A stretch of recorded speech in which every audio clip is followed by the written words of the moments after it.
morning. These are your BYU-Idaho Radio morning headlines for Thursday, July 3rd, 2025. Thanks for listening. I'm Jill Clary. Since July 4th, 1776, people all over the United States of America have come together to celebrate the country's independence. For BYU-Idaho students born and raised in the USA or from another country and attending school, the 4th of July or Independence Day brings people together as a day to celebrate freedom. I asked students around campus what they are doing to celebrate 4th of July and why they celebrate. I'm going to be going to Oregon to visit family, play a yearly wiffle ball game, and then we'll watch fireworks. I'm going to be going down to Salt Lake City and spending it with my siblings. I'm going to the Manan Parade, and then we're going to the Melaleuca fireworks. Students Kaylee and Samuel say they celebrate because they love their country. She'll be at the Melaleuca fireworks in Idaho Falls, and Samuel will be at a friend's cabin. I love the 4th of July because I'm a born patriot, and I want to serve my country in the future, and I think it's the greatest country on earth. While many students have experienced the 4th of July all their lives and have long-held traditions, many students are also experiencing the holiday for the first time. 3 students from Peru are excited to celebrate their first 4th of July this year. Diego plans to celebrate his 4th of July with his brother and friends in Utah. He is excited for his first 4th of July.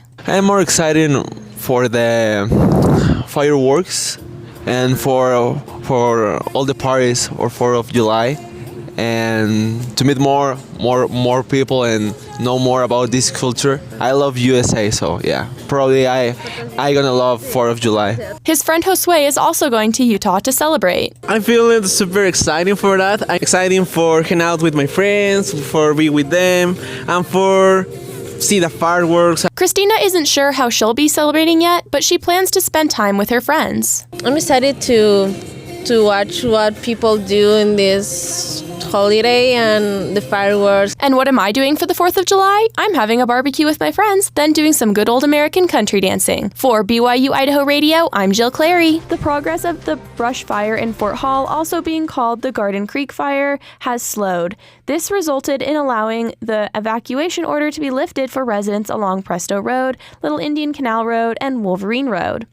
Fire Chief Eric King of the Fort Hall Fire Department said in a news conference last Tuesday night the fire started at about 12:30 p.m. and has burned over 1,000 acres. According to Shoshone News on Facebook, the Garden Creek Fire is about 30% contained. Authorities are asking the public to stay away from the Lincoln Creek district of the Fort Hall Indian Reservation to help keep people safe, as well as allow the firefighters to continue their work.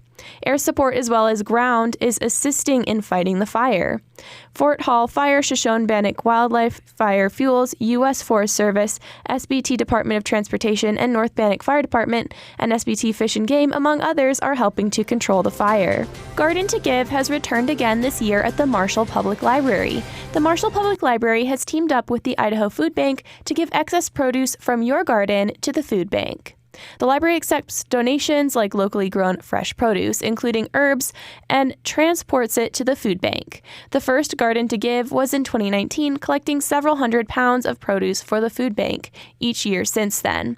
The library will collect the produce through October. These have been your BYU-Idaho Radio morning headlines for July 3rd, 2025. Thanks for tuning in. More news, interviews, and great content are available on our podcast feed. Search for BYU-Idaho Radio on your favorite podcast apps, or on YouTube, Spotify, Apple Music, and more. You can also ask your smart speakers to play KBYI 94.3 FM. Have a great day. This is BYU-Idaho Radio, and I'm Jill Clary.